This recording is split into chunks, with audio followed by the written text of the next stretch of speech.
Thank you. Hi everyone, my name's Joel Burnett. I'm the principal of Dapto High School, just down the road. I've been at the school for the past 2 years, and the two programs I think I've got in mind to talk about a little bit today is what we call our Women in Trades program, which we run with our senior student advisor, and also our experience with the Game Changer Challenge, which is the New South Wales Department of Education initiative, which we participated in a couple of years ago, and then collaborated with HP afterwards. So they're the two things I've got in mind to chat about a little bit today. Thanks, Joel. My name's Russ Taunton. I'm a STEM project officer with the Department of Education, just up the road the other way. And I work within a program called the STEM Industry School Partnership Program, and an initiative that's founded across 3 schools in Wollongong, from Corrimal, Warrawong and Lake Illawarra, called the Illawarra Academy of STEM Excellence. Work with a wide variety of high schools, primary schools, and also teach right across the state through our New South Wales Virtual STEM Academy, which exposes a lot of students to a lot of opportunities that they wouldn't have through rural, regional and remote equity programs. G'day everyone, welcome to the diversity panel. Anyway. Point worth making, I thought. Hi, I'm Ty. I'm from the University of Wollongong. When I'm not doing sad dad jokes, I'm the Director, Energy Futures Network. In terms of programs, we're in the process at the moment of building out a couple of infrastructure pieces that will deliver education programs focused on energy futures and STEM. One of them is over in the science space over here, the Energy Futures Zone, and that's very much an early recruitment and enthusiasm generation exercise meant to appeal to people from ages 5 to 85 on energy literacy, energy in our lives, what it all means. I don't think I'm understating it when I say, when you see that, the Questacon will be envious when they see what we've built in this Energy Future Zone space. More on topic for the university, we're also building out a piece of laboratories to be shared with our friends at TAFE in Wollongong TAFE, focused on careers in energy futures, whether it's all the new technology that's coming into the energy grid, or dare I say the equally important social transformation aspects that we're facing in our society. Over to you, sir. Thank you. Hi, my name's Stuart Garth. I'm a science and maths teacher in my 40th year of teaching at Redeemer Baptist School, which is in North Parramatta.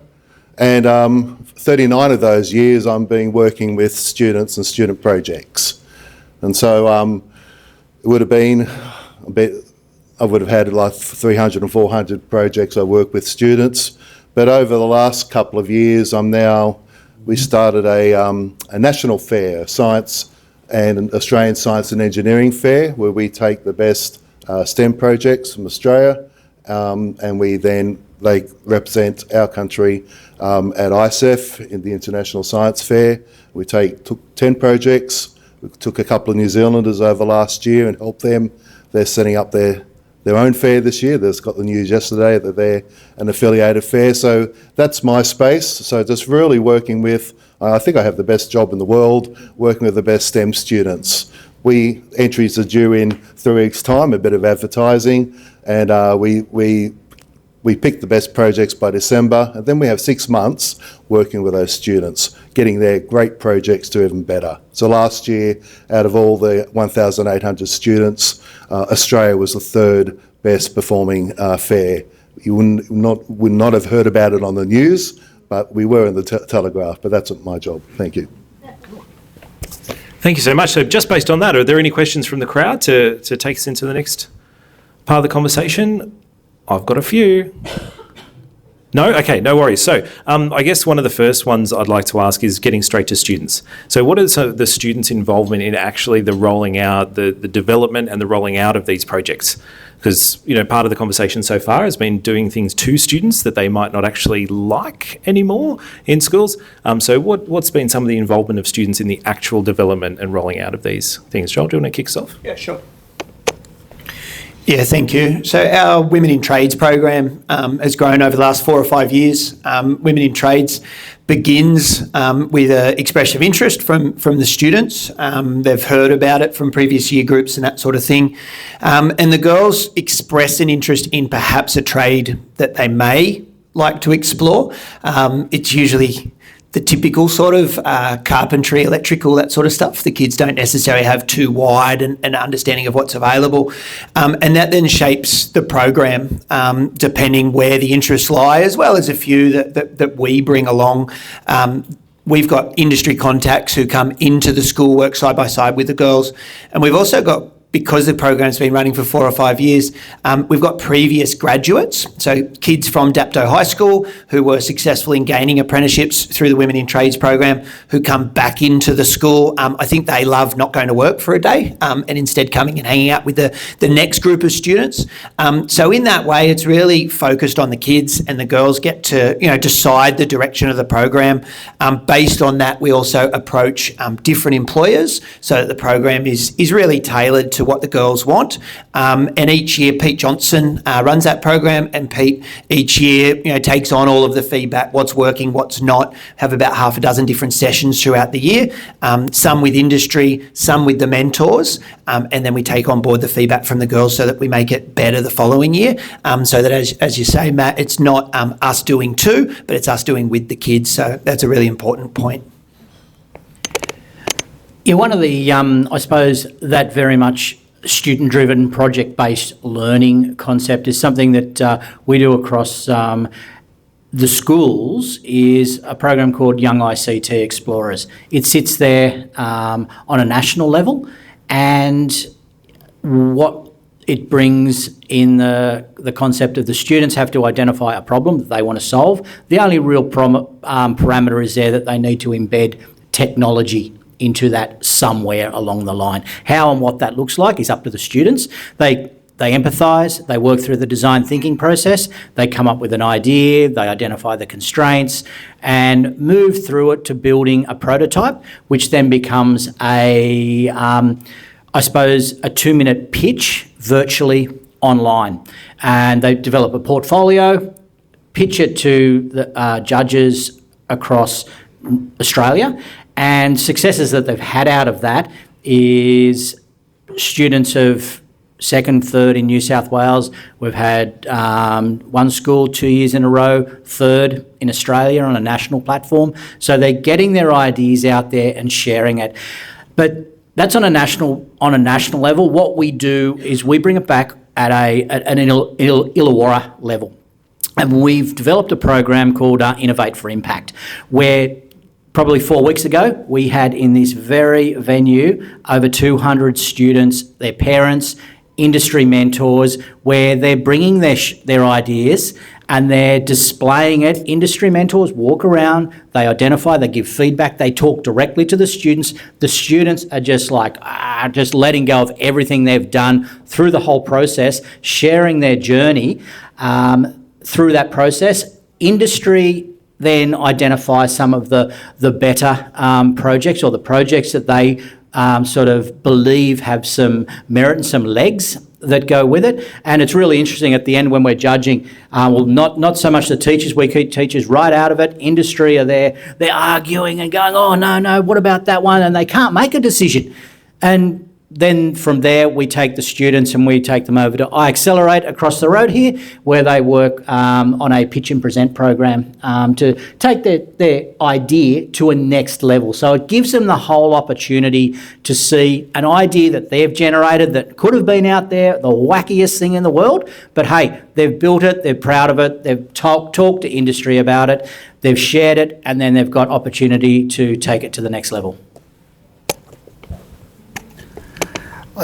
Well done. I'm going to build on that theme. One of the things that we've found in engaging with our students at the university level for the design of courses and programs for the Energy Future Skills Centre, yes, we've got the formal channels, student representative bodies, those sorts of things, is there's a thirst of interest in the energy transformation and in STEM careers in general, but very often there's a lack of information flowing.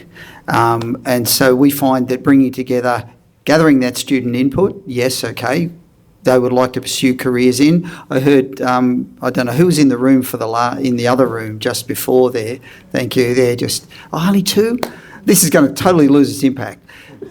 When the fellow from IT there started talking to, about, we tell students that, straight out as a graduate in his, sort of comp-sci and data analyst area, starting salaries are 90,000 straight out of university.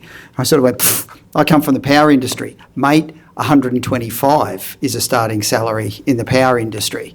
Now, you tell that to most young people, tell that to their parents, and they're gobsmacked, mainly because nobody knows that. And so this is what we've found in the discussion with our students, is about bringing them together with industry, trying to tailor our courses so they meet industry needs, but also to be made known to and gather input from the students as well. So terrific to be building the enthusiasm from the bottom up, but I think there's also, it's not a top down, but more a sideways influence coming from industry as well. It's about bringing the two together so the courses are delivering the right capabilities with the right people that meet industry needs, and quite frankly getting the message out there that industry is prepared to pay very well for somebody with the qualifications there. And that's a very good message to be getting out there to young people, to the influences in their lives. Over to you, sir. Thank you. I want to take you back 10 years. 10 years ago, as a science teacher, your year 11 and 12 students were purely just doing the studying for the exam based. There was no project work at all to speak of. While technology courses had D&T, were thriving, they were working with industry.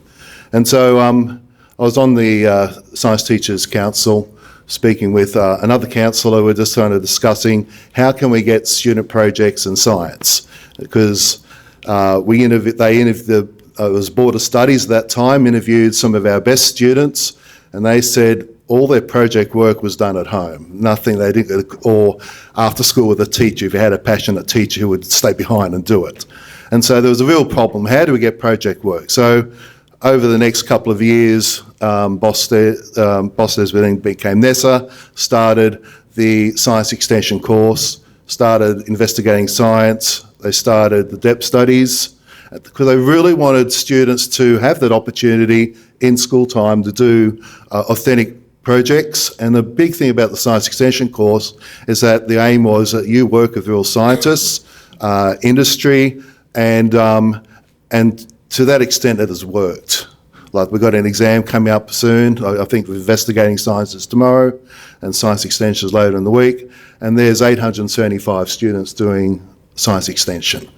And one thing we're trying to do with AusCEF is get that Australia-wide. At the moment, New South Wales is streets ahead of all the other states. They don't even have any senior STEM courses, and so we're trying to work with the CARA, trying to get science extension and technology sort of courses, so every student in Australia has that opportunity to do those STEM sort of subjects. I've got so many questions, and I'm just going to ditch them all and ask you, if you had a day a week to do anything in your schools, what would you do in this space with students? And I'm happy to take comments from the crowd as well. But if you had a day a week, untimetabled, free for all, had to be relevant, of course, you've got to justify it to the Joels, who have to then justify it to somebody else, okay? But 20% of your week, that sort of Google 20% time, what would you do with it? Anyone can jump in and go for the mic.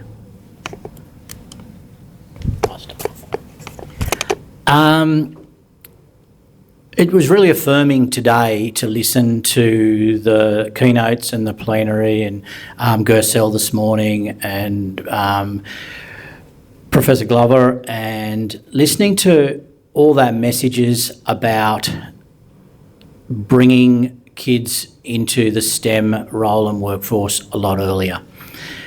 I'm just going to line something up that I've been working on for a little bit of time, is bringing that to the forefront, and it's something I'm aiming to do, of using my 20% next year, is bringing together primary, secondary, tertiary education, and having them work together collaboratively in a leadership, mentorship role with the high schools, aligning with the primary schools, supporting them in a community schools, a network, 1 high school, 5 primary schools, working on the same project around sustainable, renewable manufacturing, aligning with what Ty's doing over here, tapping into industry resources who are supporting it, but hearing what industry need, working right back from Engineers Australia, where they're saying all the research, all the evidence is saying we need to start earlier, we need to start in the primary schools,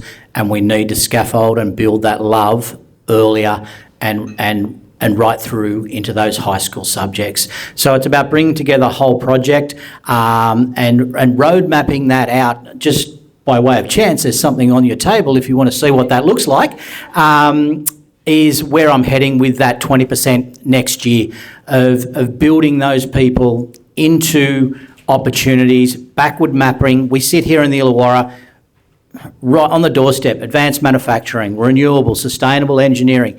We need to be providing that workforce in the future so that kids right now can see what they can be, and for them to be thinking about, I know this is all very cliche, thinking globally, acting locally, staying here in the Illawarra, keeping our jobs here in the Illawarra, and starting those conversations earlier to engage, inspire and immerse kids and create those conversations around the dinner table at an early age where so much influence can be had.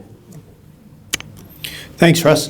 Yeah, look, I'm actually really pleased with the question, really proud to be able to say that we do the 20% already. We've got that embedded in our school, not for everyone, but certainly for some. And that 20% to us looks like our senior student mentor. That's not many schools would have such a role. It's something that we use some of our discretionary funding for. And so Pete Johnson, who I mentioned earlier, is, I'm sure he won't mind me saying, he's 75. And he has been in education for over 50 years. He's a former deputy principal at Dapto High School, and he comes in 1 day per week to work on primarily women in trades, but also one-on-one with other kids, trying to help them, transition into employment and into work. The women in trades wouldn't work if we did it 1 day every week, because the girls would miss too much of their lessons and become a bit disjointed and that sort of stuff. But it certainly works 1 day several times a term. We do the excursions out on site, to Blue Scope and some of the other employers. So I feel like we're able to get our 20% through the funding and the creative models with someone like Pete that we have running that program. We'd always like for more and for other things and other projects that we can run. We are bound, obviously, by mandatory hours and funding and these sorts of things. But there are creative ways that we can do some of this stuff as well. Yeah, I'd go on to your 20% and challenge every school leader here to actually sit down and actually add up their indicative hours, and they'll find they've got 20% without even trying, particularly in your stages 4 and 5. We do, I don't know, we just continue to do more of the same. I just see many schools, and I've been part of leadership teams myself, and we'll give English another lesson a week, and they don't do anything different, more of the same. You don't see any change in results. So yeah, that 20%, you probably find 30% really if you went down to the bare bones mandatory hours that we have to deliver. For courses, there's heaps of time to do other things. It's just changing mindset. It's that timetabling structure that has to be it's just changing mindset. Okay, exactly right.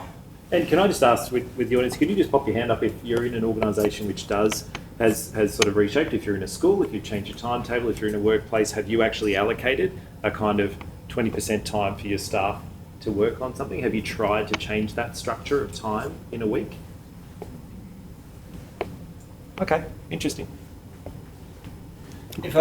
Sorry, to pick up that point, I think my voice is usually loud enough. Pick up on that point, we had a look at some timetabling stuff last year, and have brought in our Year 9 cohort a subject called Create 9. It's once a week for the duration of the year, where the students essentially are in the first half of the year given some skills around project-based learning and solving a challenge, and in the second half of the year in the process of doing that. So I totally agree with the point. I think that sometimes we get into a rut, we do more of the same.